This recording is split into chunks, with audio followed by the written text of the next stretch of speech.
नमस्कार दोस्तों, कैसे हैं आप सभी? आशा करती हूँ आप सब बहुत अच्छे होंगे। ये बताने के लिए हमेशा की तरह कमेंट बॉक्स में ओम नमः शिवाय ज़रूर लिखें। तो चलिए दोस्तों, आज इस वीडियो में हम जानेंगे कि ज्येष्ठ माह की अमावस्या तिथि कब है, यानी कि सोमवती अमावस्या कब है। अमावस्या तिथि जो है वो 2 दिनों की है। इसको लेके असमंजस बना हुआ है कि व्रत हमें कब रखना है, स्नान दान की अमावस्या कब रहेगी। साथ ही हम ये भी जानेंगे कि क्या पहली बार सोमवती अमावस्या का व्रत हम उठा सकते हैं, पूजा पाठ कर सकते हैं, पीपल वृक्ष की फेरी हम ले सकते हैं या नहीं। तो वीडियो बहुत ही महत्वपूर्ण होने वाला है, इसलिए वीडियो को अंत तक जरूर देखिएगा। तो देखिए, सबसे पहले तो मैं आप सभी को बता दूं कि जो अमावस्या सोमवार के दिन पड़ती है उसे हम सोमवती अमावस्या के नाम से जानते हैं। और इस दिन पे सुहागिन महिलाएं अपने पति की दीर्घ आयु के लिए, उनकी सुख समृद्धि के लिए व्रत रखती हैं और पीपल वृक्ष की पूजा पाठ करती हैं, फेरी लगाती हैं। जैसे कि हम वट सावित्री व्रत में करते हैं, ठीक उसी प्रकार से इसमें भी पूजा पाठ किया जाता है, फेरी लगाया जाता है। ठीक है, कुछ लोग जो है वो व्रत रखते हैं और कुछ लोग जो है वो पूजा पाठ करके मीठा भोजन खा लेते हैं या शुद्ध सात्विक भोजन खा लेते हैं। इस प्रकार से ये व्रत किया जाता है। तो देखिए, सबसे पहले तो आप लोगों ने पूछा है कि दीदी क्या पहली बार हम ये व्रत कर सकते हैं? तो देखिए, मैं आपको बता दूं, जो कि अभी अधिक मास चल रहा है, तो ऐसे में हम पहली बार कोई भी नया व्रत नहीं उठा सकते हैं। ठीक है, लेकिन एक चीज मैं और यहाँ पे क्लियर करती चलूं कि कुछ कुछ जगहों पे ये नियम माना नहीं जाता है, सिर्फ वो महीना ही माना जाता है। जैसे कि अभी ज्येष्ठ माह में अधिक मास लगा था, तो सिर्फ ज्येष्ठ माह को ही मानते हैं, बाद में वो व्रत उठाते हैं। लेकिन कुछ जगहों पे ऐसा नहीं होता है। जब तक होली ना बीत जाए, यानी कि सम्मत न जल जाए, नया वर्ष ना चालू हो जाए, तब तक हम जो है वो नया व्रत शुरू नहीं करते हैं, जब भी अधिक मास पड़ता है तब। तो ये अपनी अपनी जगहों के अनुसार भी होता है, तो आप लोग देख लीजिएगा। लेकिन मैं तो यही बोलूंगी कि अगर हम ना उठाएं तो ज्यादा अच्छा होगा, अगले साल से हम कर सकते हैं। ठीक है, और जो लोग पहले से व्रत करते आ रहे हैं वो लोग करेंगे, साथ ही में जो लोग भी सोमवार का व्रत करते हैं वो भी अपना सोमवार का व्रत करेंगे, और अमावस्या का व्रत भी अगर जो लोग करते हैं वो भी कर सकते हैं। तो चलिए, सबसे पहले तो मैं आप सभी को बता दूं कि अमावस्या तिथि कब से प्रारंभ हो रही है, कब समाप्त हो रही है। तो देखिए, अमावस्या तिथि प्रारंभ हो रही है 14 जून दिन रविवार को दोपहर में 12:21 से, और वहीं अमावस्या तिथि समाप्त हो रही है 15 जून को सुबह में 8:23 पर, यानी कि सोमवार के दिन। तो उदय तिथि को ध्यान में रखते हुए 15 जून दिन सोमवार को सोमवती अमावस्या का व्रत रखा जाएगा। जो लोग अमावस्या का व्रत रखते हैं वो भी उसी दिन पे रख सकते हैं। साथ ही में स्नान दान की अमावस्या भी 15 जून दिन सोमवार को ही मनाई जाएगी। लेकिन जो कि 14 जून को भी अमावस्या तिथि है, तो जो लोग भी पितरों के निमित्त कुछ दान पुण्य करना चाहते हैं, वो अगर चाहे तो 14 जून दिन रविवार को भी कर सकते हैं, ये भी मान्य होगा। दोनों ही दिन अपने आप में सर्वश्रेष्ठ है, व्रत दोनों दिन रखा जा सकता है। ठीक है, आई बात समझ में? तो चलिए, अब हम जान लेते हैं कि सोमवती अमावस्या के व्रत की नियम विधि क्या होते हैं, पूजा हमें कैसे करनी होती है। तो देखिए, सबसे पहले तो सोमवती अमावस्या में पीपल वृक्ष की पूजा की जाती है, फेरी लगाया जाता है। फेरी हम 108 लगाते हैं। ठीक है, कुछ लोग जो है वो श्रृंगार की सामग्री से फेरी लगाते हैं, या हम चाहें तो अंगूर से फेरी लगा सकते हैं, या कला वाला जो चना होता है उसको भिगोकर रात्रि में हम रखते हैं, दूसरे दिन उसी से हम अपना फेरी लगा सकते हैं। या कोई भी फल फ्रूट हम ले सकते हैं, मिश्री बतासा जो हमें मिल जाता है उससे हमें फेरी लगाना होता है। तो 108 फेरी लगाने का नियम है। लेकिन अगर हम 108 फेरी ना लगाएं तो हम 51, 21, 11 फेरी भी लगा सकते हैं। ठीक है, अपनी शारीरिक क्षमता को देखते हुए हमें फेरी लगानी चाहिए, क्योंकि अभी गर्मी बहुत ज्यादा होती है, फिर तबीयत वगैरह ना खराब हो जाए, तो इसका भी हमें ध्यान रखते हुए अपनी पूजा पाठ करनी चाहिए। ठीक है, तो सबसे पहली चीज तो ये हो गई। तो देखिए, एक दिन पहले ही सारी सामग्री हमें एकत्रित करके रख लेनी चाहिए। देखिए, जैसे कि एपन बनाते हैं, और हम एपन बना के पीपल वृक्ष में सोना धोबिन की चित्र बनाते हैं। ठीक है, एपन से, और उन्हीं की हम पूजा करते हैं।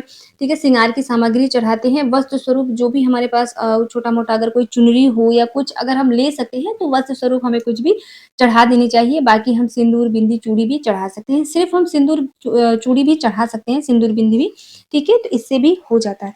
इस व्रत के ज़्यादा ऐसे कुछ नियम नहीं होते हैं, तो इसीलिए बहुत ही सरल सा, साधारण सा ये पूजा है, और बहुत ही सरलता के साथ ही हमें पूजा करनी चाहिए। कभी भी किसी भी पूजा को ज़्यादा हमें तामझाम वाला नहीं बनाना चाहिए।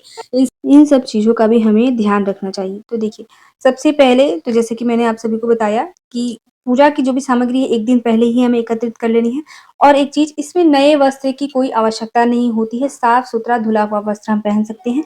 ध्यान क्या रखनी है कि काले-नीले वस्त्र पहनकर हमें पूजा-पाठ नहीं करनी चाहिए, जितने भी सुहाग वाले व्रत होते हैं उनके लिए मैं बता रही हूँ।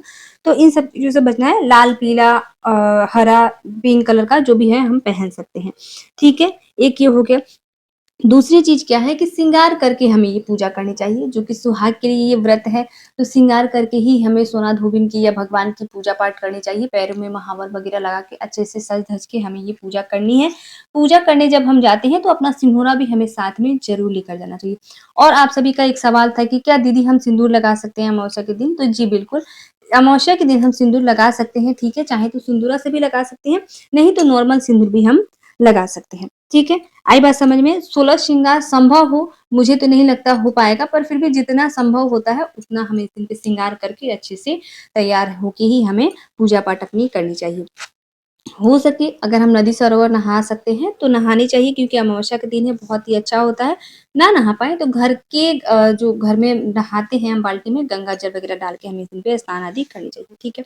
जितनी फेरी हम जितनी बार भी लगाते हैं, उतनी बार हमें सोना-धोबिन को सिंदूर लगाना होता है और फिर वही वही हाथ हमें अपने माँग में छुआना होता है। ये नियम है सिंदूर लगाने का, फेरी लगाने का, ठीक है? आई बात समझ में? इसके बाद से जो कि अमावस्या का दिन है, जैसे मैंने बताया, तो पितरों के निमित्त भी इस दिन हमें कुछ न कुछ दान-पुण्य ज़रूर करना चाहिए और सोमवती अमावस्या के दिन भी हमें दान ज़रूर करना चाहिए। कुछ न कुछ, कुछ पैसे या जल वगैरह हो गया, या मैं कहूँ तो सिंदूर बिंदी हमें दान ज़रूर करना चाहिए, इससे हमें विशेष लाभ मिलता है।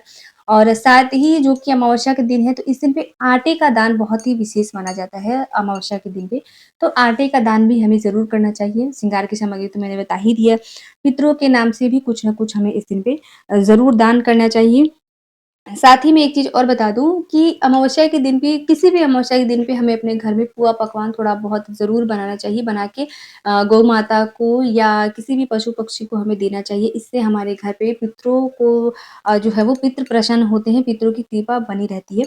तो ये सभी कार्य हैं जो अमावस्या के दिन पे हम कर सकते हैं, ठीक है? आई बात समझ में? और सोमवती अमावस्या की जो पूजा का शुभ मुहूर्त होता है, उसके लिए आप लोगों ने पूछा है, तो देखिए, इसमें पूजा का शुभ मुहूर्त नहीं होता है, जितनी जल्दी हम कर पाएँ उतना हमारे लिए अच्छा होता है, ज़्यादा देरी से भी हमें पूजा नहीं करनी चाहिए। वैसे कुछ लोग तो अमावस्या की पूजा जो है वो दोपहर में करते हैं, तो आप लोग देख लीजिएगा। लेकिन मैं तो यही बोलूँगी कि जितनी सुबह हो सके, क्योंकि फेरी लगाना होता है और गर्मी बहुत ज़्यादा है, तो ऐसे में सुबह जल्दी करना ही हमारे लिए ज़्यादा लाभदायक होगा। ठीक है? तो चलिए अब हम जान लेते हैं कि कौन से ऐसे कार्य हैं जो इस दिन पे हमें भूल से भी नहीं करने हैं। तो देखिए, सबसे पहले तो 2 कार्य हैं जो हमें नहीं करने हैं। सबसे पहले बालों में शैम्पू हमें नहीं करना है, बाल कट और नेल कट, ये 2-3 काम हैं जो इस दिन पे हमें भूल कर भी नहीं करनी। दूसरी चीज़ क्या है कि सोमवती अमावस्या के दिन पे कभी भी रुई की बाती हमें नहीं जलानी चाहिए, ठीक है? इससे हमें बचना है। धागे का, सूते का बाती हम जला सकते हैं और तेल में मैं आपको बता दूँ तो तिल की या सरसों के तेल का दीपक हम जला सकते हैं। तिल का जलाएँ तो ज़्यादा अच्छा होगा, नहीं तो हम सरसों का भी जला सकते हैं। लेकिन हमें रुई की बाती नहीं जलानी है। इन सब चीज़ों का ध्यान रखना है, जैसे कोई भूल-चूक ना हो जाए, ठीक है? पूजा-पाठ करने के बाद क्षमा वगैरह माँगते हुए अगर हम चाहें तो व्रत रह सकते हैं, नहीं तो कुछ भी हम मीठा भोजन कर सकते हैं। आई बात समझ में? तो आशा करती हूँ आज का वीडियो आप लोगों के लिए बहुत ही हेल्पफुल होगा, बहुत ही अच्छे से मैंने समझाया है। अगर वीडियो हेल्पफुल होता है तो प्लीज़ लाइक और सब्सक्राइब ज़रूर कर दीजिएगा और मिलती हूँ मैं आप सभी से फिर एक नए वीडियो में, तब तक के लिए नमस्कार। वीडियो को लाइक, चैनल सब्सक्राइब ज़रूर कर दें।